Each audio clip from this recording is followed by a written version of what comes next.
Monsieur le Président, John Simpson de la BBC.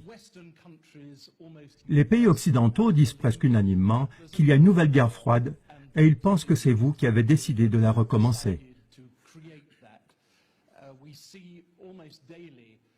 Presque tous les jours, on voit des avions russes procéder à des manœuvres dangereuses près de l'espace occidental. Cela se fait sous votre commandement, c'est vous qui décidez ça en tant que commandant suprême. Vous envoyez les troupes russes sur le territoire d'un pays souverain, l'Ukraine. D'abord, il y a eu le cas de la Crimée, ensuite de la partie orientale de l'Ukraine.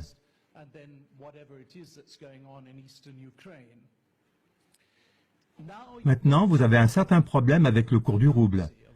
Vous allez avoir besoin de l'aide, de la compréhension et du soutien d'autres pays, et notamment des pays occidentaux.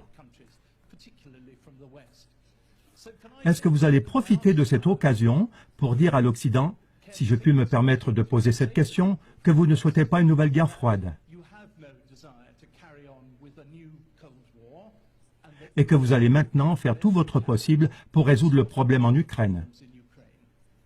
Merci.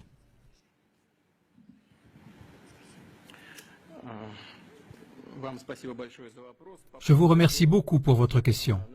Tout d'abord, en ce qui concerne les exercices militaires, les manœuvres aériennes et l'expansion de nos forces armées. Vous avez dit à l'instant que la Russie a considérablement contribué à la tension qu'on voit actuellement dans le monde.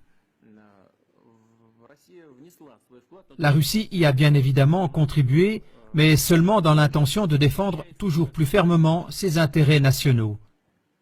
On n'attaque pas l'Occident. Je veux dire attaquer dans le sens politique. On n'agresse personne. On ne fait que défendre nos intérêts.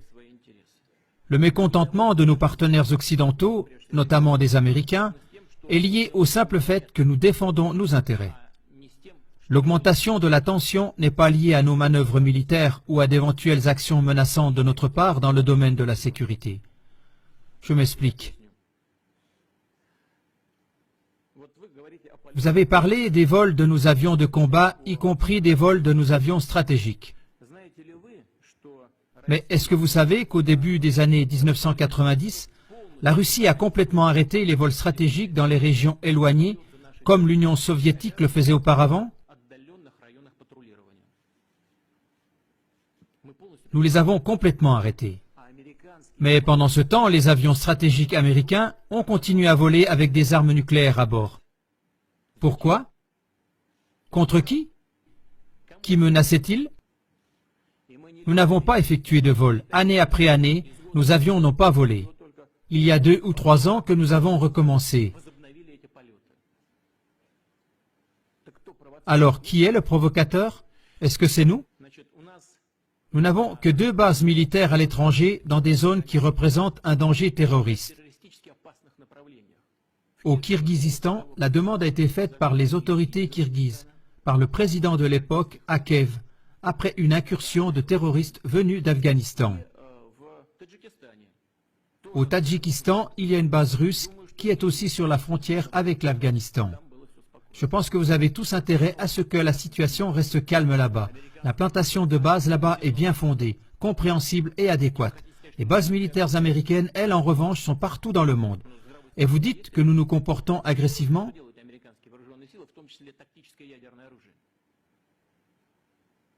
Le bon sens, il est où? Que font les forces américaines en Europe avec leurs armes nucléaires pré-stratégiques? Qu'est-ce qu'elles font là-bas? Écoutez, le budget de la défense russe pour l'année prochaine a augmenté. L'équivalent en dollars, pour ne pas dire une bêtise, c'est à peu près 50 milliards de dollars. Et le budget militaire du Pentagone dépasse le nôtre de 10 fois. 575 milliards de dollars. Le Congrès l'a accordé dernièrement. Et vous voulez dire que nous menons une politique agressive? Il faut quand même garder son bon sens, n'est-ce pas? Est-ce que c'est nous qui avançons nos bases militaires près des frontières des États-Unis ou d'autres États? Qui est celui qui fait avancer les bases de l'OTAN toujours plus près de nous? Qui est celui qui laisse avancer vers nous l'OTAN et les infrastructures militaires? Ce n'est pas nous. Quelqu'un nous écoute-t-il à ce sujet? Y a-t-il un dialogue qui a lieu avec nous? Non, ce n'est pas du tout le cas. On nous dit toujours la même chose. Ce n'est pas votre affaire. Chaque pays a le droit de choisir sa méthode pour garantir sa sécurité. Alors bon, nous allons donc faire la même chose. Pourquoi on nous interdit ça? Et j'en ai déjà parlé. Qui a résilié unilatéralement le traité du système de défense antimissile, qui était sans aucun doute à l'époque une des pierres angulaires des plus importantes dans tout le système de sécurité internationale? Est-ce que c'est nous? Non, ça a été fait par les États-Unis de façon unilatérale. Les USA nous menacent. Ils déploient ces éléments de la défense antimissile non seulement en Alaska, mais aussi ici en Europe, en Roumanie, en Pologne, tout près de nos frontières. Et vous voulez dire que nous menons une politique agressive? La question de savoir si nous voulons des relations sur un pied d'égalité avec l'Occident? Oui, bien sûr, mais seulement à condition que nos intérêts nationaux soient respectés, aussi bien dans le domaine de la sécurité que dans le domaine de l'économie. Pendant environ 19 ans, nous avons négocié l'entrée de la Russie à l'OMC. Nous avons dû faire énormément de concessions pour cela. Et tout le temps, on a pensé qu'il s'agissait d'accords vraiment solides, inébranlables. Je ne veux pas dire qui a tort ou qui a raison dans ce conflit ukrainien. Je pense que c'est notre position qui est la bonne. Mais laissons ça de côté. J'en ai parlé déjà plusieurs fois et je pense que nos partenaires occidentaux ont tort en ce qui concerne la crise ukrainienne. Donc nous avons adhéré à l'OMC. Là, il y a des règles commerciales solides. Ces règles ont été violées. Les règles du droit international ont été violées et les règles de la Charte des Nations Unies ont été violées lorsque des sanctions économiques illégitimes et unilatérales ont été infligées à la Russie. Est-ce de nouveau nous qui avons tort? Nous voulons entretenir des relations tout à fait normales avec l'Occident dans le domaine de la sécurité, dans la lutte contre le terrorisme, dans le domaine de la non-prolifération des armes nucléaires. Nous voulons collaborer dans le domaine de la lutte contre la drogue, contre le crime organisé et pour la prévention des maladies infectieuses, y compris le virus Ebola. Tout cela, nous allons le faire ensemble, y compris dans le domaine économique. Si nos partenaires occidentaux veulent bien.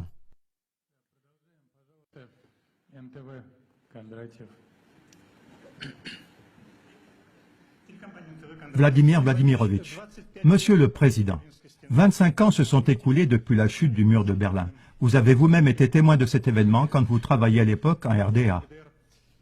Depuis, on a beaucoup fait, peut-être pas ce que nous avions espéré initialement. Il y avait beaucoup d'espoir, mais quand même, il y a eu des progrès. Grâce à votre persévérance, on était tout près de supprimer l'obligation de visa avec l'Union européenne. Et maintenant, en cette année d'anniversaire de la chute du mur, en quelques semaines à peine, il y a à nouveau un mur qui est érigé. Pas en béton, mais il est là. Un mur invisible d'aliénation, de méfiance, d'accusations réciproques. Et où pensez-vous que ce refroidissement va nous conduire?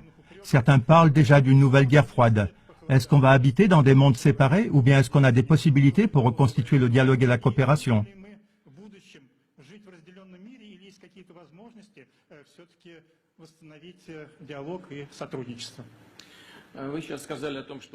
Vous avez parlé de la chute du mur de Berlin et actuellement on voit que de nouveaux murs sont en construction. Donc je réponds à cette question et j'espère que sur ce sujet vous serez d'accord avec moi. Ce n'est pas d'aujourd'hui que nous voyons la construction de murs. C'est bien vous qui êtes un spécialiste pour l'Allemagne et pour l'Europe. Après la chute du mur de Berlin, ne nous a-t-on pas dit qu'il n'y aurait aucune extension de l'OTAN vers l'Est? Malgré tout, celle-ci a tout de suite commencé. Il y a eu 2 vagues d'extension de l'OTAN vers l'Est. Et cela, n'est-ce pas un mur? Oui, ce n'est pas un mur matériel et réel, mais c'est plutôt un mur virtuel et invisible. Mais on a commencé à ériger ce mur. Et le système de défense américain antimissile en Europe le long de nos frontières, n'est-ce pas un mur également? Comprenez, personne n'a stoppé cela. Et c'est cela le problème principal des relations internationales d'aujourd'hui. Nos partenaires n'ont pas freiné. Ils ont décidé qu'ils étaient les vainqueurs, qu'ils constituaient l'empire et que les autres étaient les vassaux qu'il s'agit de descendre. Et c'est ça le problème. Ils n'ont pas arrêté de continuer partout la construction de ce mur, en dépit de toutes les tentatives et de tous les gestes de notre part pour travailler en commun, sans qu'il y ait des lignes de division en Europe et partout dans le monde. Je pense que notre position intangible par rapport aux différentes situations dans le monde, également en Ukraine, devrait faire comprendre à nos partenaires occidentaux que le meilleur chemin et le plus juste, c'est d'arrêter de continuer à construire de nouveaux murs et de commencer à construire une zone commune humanitaire, de construire une zone commune de sécurité et d'économie. Давайте продолжим. Верницкий, Первый канал. Дайте, пожалуйста, микрофон. Monsieur le Président, ce qui se passe actuellement avec notre économie, est-ce le prix pour la Crimée? C'est maintenant le moment de l'avouer honnêtement. Non, ce n'est pas le prix pour la Crimée. C'est le prix pour notre désir naturel de pouvoir subsister en tant que nation, en tant que civilisation, en tant qu'État. Et cela pour les raisons suivantes. Tout à l'heure, lorsque j'ai répondu à la question de votre collègue qu'après la chute du mur de Berlin et l'effondrement de l'URSS, on s'est totalement ouvert à nos partenaires occidentaux.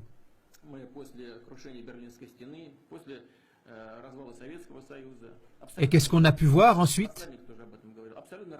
Le soutien direct et total du terrorisme dans le Caucase du Nord, c'était de l'aide en direct. Comprenez-vous? C'est ainsi qu'agissent les partenaires? Je ne vais pas entrer dans les détails, mais c'est un fait et tout le monde le sait. Dans chaque question, quoi qu'on fasse, on aboutit toujours à des problèmes, à des résistances et à des luttes contre nous de la part de l'Occident. Rappelons-nous les Jeux Olympiques de 2014 à Sotchi. De quelle manière notre pays s'est préparé pour cet événement, avec quel enthousiasme et quelle joie nous l'avons fait? Avec ces Jeux Olympiques, nous avons voulu organiser une fête non seulement pour nous, mais aussi pour les amis du sport du monde entier. Et c'est un fait réel qu'on a essayé comme jamais auparavant, et jamais avec une telle ampleur, et jamais de façon aussi clairement coordonnée, de discréditer et de calomnier non seulement les préparations pour les Jeux, mais aussi les Jeux Olympiques eux-mêmes. C'est un fait évident. Mais pourquoi cela? Qui a besoin de cela? Et ça continue sans fin. Lors de la réunion du club Valdai, j'avais déjà utilisé l'image de l'ours russe. Pour beaucoup de gens, l'ours symbolise la Russie. À ce moment-là, j'avais comparé la Russie à l'ours qui protège sa taïga. Si nous continuons à analyser cette image de l'ours, alors moi-même j'ai parfois la pensée que notre petit ours devrait effectivement se tenir tranquille et qu'il devrait arrêter peut-être de chasser les marcassins à travers la taïga et à la place manger peut-être seulement des baies et du miel. Peut-être qu'alors on laisserait l'ours tranquille. Non, on ne le laissera pas tranquille parce qu'on voudra toujours enchaîner l'ours. Et dès qu'ils y arriveront, ils arracheront les dents et les griffes à l'ours. Dans notre langage moderne, cela représente les armes nucléaires de dissuasion. Dès que cela arrivera, que Dieu nous en protège, l'ours lui-même deviendra inutile et on s'appropriera la taïga. Car à plusieurs reprises, nous avons entendu de la bouche de représentants presque officiels de l'Occident qu'il est injuste que toute la Sibérie, avec ses ressources illimitées, n'appartienne qu'à toute la Russie. Est-ce donc injuste? Arracher le Texas au Mexique, c'était donc tout à fait correct? Que nous vivions sur notre propre territoire, ce serait donc injuste et pour cela on devrait diviser nos terres? Et dès que les griffes et les dents ont été arrachées à l'ours, alors on n'aura plus besoin de l'ours, on fera de lui une descente de lit, un ours empaillé. Et donc, il ne s'agit pas du tout de la Crimée. Il s'agit de défendre notre autonomie, notre souveraineté et notre droit d'existence. C'est ça que nous devrions tous comprendre. Si nous partons du fait qu'à peu près 25% de la situation de notre problème économique actuel est causée par les sanctions occidentales, et c'est ainsi, ces sanctions sont de 25 et 30% responsables de la situation actuelle. Nous devons comprendre cela et décider si nous voulons nous maintenir et combattre, et ce faisant, nous améliorons notre structure économique en utilisant les sanctions comme tremplin. Et ainsi, nous deviendrons plus indépendants, renouvelés par ces temps difficiles.